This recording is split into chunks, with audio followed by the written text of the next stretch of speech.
എല്ലാ കൂട്ടുകാർക്കും എൻ്റെ പുതിയൊരു വീഡിയോയിലേക്ക് സ്വാഗതം.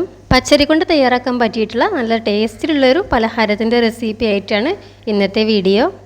അധികം ഇൻഗ്രീഡിയൻസ് ഒന്നും ഇല്ലാതെ വളരെ പെട്ടെന്ന് തന്നെ നമുക്ക് എന്ത് ചെയ്യുക, ഈ ഒരു പലഹാരം തയ്യാറാക്കിയെടുക്കുക. എല്ലാവർക്കും തീർച്ചയായിട്ടും ഇഷ്ടപ്പെട്ടു പോകുന്ന ഈ ഒരു പലഹാരത്തിൻ്റെ റെസിപ്പി നമുക്കൊന്ന് കണ്ടു നോക്കാം. അപ്പോൾ ഡീറ്റെയിൽ ആയിട്ടുള്ള റെസിപ്പിക്ക് വേണ്ടിയിട്ട് വീഡിയോ സ്കിപ്പ് ചെയ്യാതെ കാണാൻ ശ്രമിക്കണേ.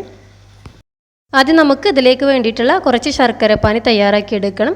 ഞാനിപ്പോൾ 2 അച്ച് ശർക്കരയാണ് എടുത്തിട്ടുള്ളത്. ഇതിലേക്ക് 1/2 കപ്പ് വെള്ളം ഒഴിച്ച് കൊടുത്തിട്ട് ഇതൊന്ന് മെൽറ്റ് ചെയ്യാൻ വേണ്ടിയിട്ട് വെക്കുകയാണ്. അപ്പോൾ അത് നന്നായിട്ട് തന്നെ മെൽറ്റായി കിട്ടിയിട്ടുണ്ട്.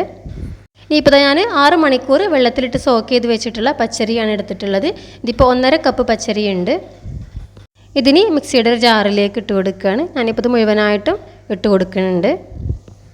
അപ്പോൾ 1.5 കപ്പ് പച്ചരിക്ക് ഈ 2 അച്ച് ശർക്കര കൊണ്ട് പാനി തയ്യാറാക്കണമെന്നുണ്ടെങ്കിൽ ഒരു പാകത്തെ മധുരത്തിലാണ് ഈ ഒരു പലഹാരം തയ്യാറാക്കാൻ കഴിയുക. നിങ്ങൾക്ക് ഇതിൽ കൂടുതൽ മധുരം വേണമെന്നുണ്ടെങ്കിൽ 3 അച്ച് ശർക്കരയൊക്കെ എടുക്കാം കേട്ടോ. പച്ചരി ഇട്ട് കൊടുത്തതിന് ശേഷം ഇനി ചേർത്ത് കൊടുക്കുന്നത് 1/2 കപ്പ് തേങ്ങ ചിരവിയതാണ്. അപ്പോൾ ഈ ഒരു തേങ്ങ മസ്റ്റായിട്ടും ഇതിലേക്ക് ചേർത്ത് കൊടുക്കണം. ഇനി ഇത് അരക്കാൻ ആവശ്യമായിട്ടുള്ള വെള്ളം കൂടെ ഒഴിച്ച് കൊടുത്തിട്ട് നല്ല ഫൈൻ പേസ്റ്റായിട്ട് തന്നെ അരച്ചെടുക്കണം. അപ്പോൾ അതാ ഇതുപോലെ അരച്ചെടുത്തിട്ടുണ്ട്.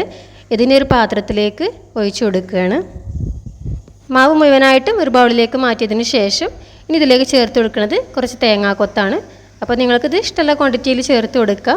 അതുപോലെ നെയ്യിൽ വറുത്തിട്ട് വേണമെങ്കിൽ അങ്ങനെ ചേർത്ത് കൊടുക്കുക. ഞാനിപ്പോൾ ഇത് വറുക്കാതെയാണ് ചേർത്ത് കൊടുക്കുന്നത്. ഇനി ഇതിലേക്ക് നമ്മൾ നേരത്തെ മെൽറ്റ് ചെയ്ത് വെച്ചിട്ടുള്ള ശർക്കരയുടെ പാനി ചേർത്ത് കൊടുക്കുകയാണ്. അപ്പോൾ ഈ ശർക്കര പാനി ചേർത്ത് കൊടുക്കുമ്പോൾ ചെറു ചൂടോടെ ആയിരിക്കണം ചേർത്ത് കൊടുക്കേണ്ടത്. ഒരു അരിപ്പ് വെച്ചിട്ട് ചേർത്ത് കൊടുത്താൽ ഇതിലെന്തെങ്കിലും വേസ്റ്റൊക്കെ ഉണ്ടെങ്കിൽ ഒന്ന് പോയി കിട്ടിക്കോളും. ഇനി ഇത് നന്നായിട്ട് തന്നെ മിക്സ് ചെയ്തെടുക്കണം. അപ്പോൾ ഈ ഒരു മാവിൻ്റെ കൺസിസ്റ്റൻസി എന്ന് പറയുന്നത് അത്യാവശ്യം നല്ല ലൂസിലാണ് ഉണ്ടായിരിക്കേണ്ടത്. അങ്ങനെ ലൂസിലായെങ്കിൽ നമ്മുടെ ഈ ഒരു പലഹാരവും നല്ല പെർഫെക്റ്റ് ആയിട്ട് തന്നെ കിട്ടുള്ളൂ. അത് പ്രത്യേകം ശ്രദ്ധിക്കണം, ഒരുപാട് തിക്കാവരുത്. അപ്പോൾ അത് കണ്ടില്ലേ, ഈ രീതിയിലാണ് നമ്മുടെ മാവ് ഉണ്ടായിരിക്കേണ്ടത്. ഇതിലേക്ക് ഒരല്പം ഉപ്പ് ചേർത്ത് കൊടുക്കുകയാണ്, മധുരം ഒന്ന് ബാലൻസ് ചെയ്ത് കിട്ടാൻ വേണ്ടിയിട്ട്. അതുപോലെ ഒരു 1/4 ടീസ്പൂൺ ബേക്കിംഗ് സോഡ കൂടെ ചേർത്ത് കൊടുക്കുന്നുണ്ട്. ഇത് ചേർത്ത് കൊടുത്താൽ നമ്മുടെ ഈ ഒരു പലഹാരം നല്ല രീതിയിൽ തന്നെ പൊങ്ങി വരും. ശേഷം വീണ്ടും നന്നായിട്ട് തന്നെ മിക്സ് ചെയ്തെടുക്കുക. ഇപ്പോൾ നമ്മുടെ മാവ് തയ്യാറായിട്ടുണ്ട്. പിന്നെ ഒരു സമയം ഇതിലേക്ക് ഞാൻ കുറച്ച് ചെറിയ ജീരകം കൂടെ ചേർത്ത് കൊടുത്തിട്ടുണ്ട്. അത് വീഡിയോയിൽ ഉൾപ്പെടുത്താൻ മറന്നതാണ്. അത് ചേർത്ത് കൊടുത്താൽ നമ്മുടെ പലഹാരത്തിന് നല്ലൊരു ഫ്ലേവറാണ്. ഇതിന് പകരം നിങ്ങൾക്ക് ഏലക്കാപ്പൊടി വേണമെങ്കിലും ചേർത്ത് കൊടുക്കാം. ഇതിന് റെസ്റ്റ് ചെയ്യാൻ വെക്കേണ്ട ആവശ്യമൊന്നുമില്ല. നമുക്ക് എന്ത് ചെയ്യാൻ ഡയറക്റ്റായിട്ട് തന്നെ പലഹാരം തയ്യാറാക്കി തുടങ്ങാം.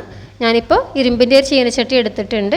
ചട്ടി നന്നായിട്ട് തന്നെ ചൂടായതിന് ശേഷം ഇതിലേക്ക് 2 ടേബിൾ സ്പൂൺ വെളിച്ചെണ്ണയാണ് ഒഴിച്ച് കൊടുക്കുന്നത്. അപ്പോൾ ഓയിൽ എടുക്കുമ്പോൾ വെളിച്ചെണ്ണ എടുക്കാൻ വേണ്ടിയിട്ട് തന്നെ ശ്രദ്ധിക്കുക, എങ്കിലേ നല്ലൊരു ടേസ്റ്റ് നമ്മുടെ പലഹാരത്തിന് കിട്ടുള്ളൂ. ശേഷം എന്താ ചട്ടിയുടെ എല്ലാ ഭാഗത്തും ഒന്ന് സ്പ്രെഡ് ചെയ്ത് കൊടുക്കുകയാണ്.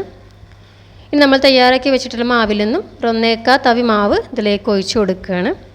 ഒഴിച്ച് കൊടുക്കുന്ന സമയത്ത് ഹൈ ഫ്ലെയിമിൽ വെച്ചിട്ട് വേണം ഒഴിച്ച് കൊടുക്കാൻ വേണ്ടിയിട്ട്. ഒഴിച്ച് കൊടുത്തതിന് ശേഷം ഫ്ലെയിം എന്ത് ചെയ്യുക, നന്നായിട്ട് തന്നെ കുറച്ച് കൊടുക്കുക. ശേഷം അടച്ച് വെച്ചിട്ട് ഇത് വേവാൻ വേണ്ടിയിട്ട് വെയിറ്റ് ചെയ്യുക. അപ്പോൾ ഒരുപാട് സമയം എടുക്കൊന്നുമില്ല, വളരെ പെട്ടെന്ന് തന്നെ എന്ത് ചെയ്യും, ഇത് തയ്യാറായി കിട്ടും. ഞാനിപ്പോൾ ഏകദേശം ഒരു 5 മിനിറ്റിന് ശേഷമാണ് ഇത് ഓപ്പൺ ചെയ്യുന്നത്.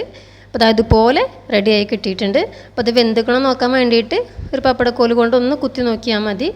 മാവ് ഒട്ടിപ്പിടിക്കണമെന്നില്ലെങ്കിൽ പെർഫെക്റ്റ് ആയിട്ട് തന്നെ വെന്ത് കിട്ടിയിട്ടുണ്ട്. അപ്പോൾ അത് ആദ്യത്തെ അപ്പം റെഡി ആയിട്ടുണ്ട്. ഇതുപോലെ നമുക്ക് ബാക്കിയുള്ള മാവും ചുട്ടെടുക്കാം. ഓരോ പ്രാവശ്യം മാവ് ഒഴിച്ച് കൊടുക്കുമ്പോഴും ചട്ടിയിൽ എന്ത് ചെയ്യണം, കുറച്ച് ഓയിലും കൂടെ ഒഴിച്ച് കൊടുക്കണം, എങ്കിലേ ഇത് നന്നായിട്ട് തന്നെ വെന്ത് കിട്ടുള്ളൂ. അപ്പോൾ ഇതാ എല്ലാ മാവും ഞാൻ ഇതുപോലെ ചുട്ടെടുത്തിട്ടുണ്ട്. അപ്പോൾ ഇതാ നമ്മുടെ നല്ല ടേസ്റ്റിലുള്ള പലഹാരം റെഡി ആയിട്ടുണ്ട്. ഇത് ശരിക്കും കലത്തപ്പത്തിൻ്റെ റെസിപ്പി തന്നെയാണ്. പണ്ട് കാലങ്ങളിലൊക്കെ ഈ രീതിയിലാണ് കലത്തപ്പം തയ്യാറാക്കിയിരുന്നത്. ഇപ്പോഴാണ് നമ്മളൊക്കെ കുക്കറിൽ കലത്തപ്പം തയ്യാറാക്കി തുടങ്ങിയത്.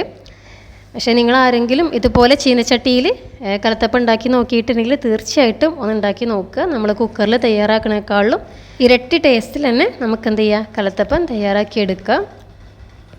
അപ്പോൾ എല്ലാവർക്കും ഈ ഒരു പലഹാരത്തിൻ്റെ റെസിപ്പി ഇഷ്ടമായി എന്ന് വിചാരിക്കുന്നു. ഇഷ്ടമായാലും തീർച്ചയായിട്ടും നിങ്ങളും ട്രൈ ചെയ്ത് നോക്കണം. എന്നിട്ട് നിങ്ങളുടെ ഫീഡ്ബാക്ക് അറിയിക്കാൻ മറക്കരുത്. അതുപോലെ നിങ്ങളുടെ ഫ്രണ്ട്സിനും ഫാമിലിക്കൊക്കെ ഒന്ന് ഷെയർ ചെയ്ത് കൊടുക്കാനും മറക്കരുത്. ഇനി പുതിയ റെസിപ്പിയുമായി മറ്റൊരു വീഡിയോയിൽ വീണ്ടും കാണാം. അതുവരെ എല്ലാവർക്കും നല്ലൊരു ദിവസം ആശംസിച്ചുകൊണ്ട് ഇന്നത്തെ വീഡിയോ നിർത്തുന്നു.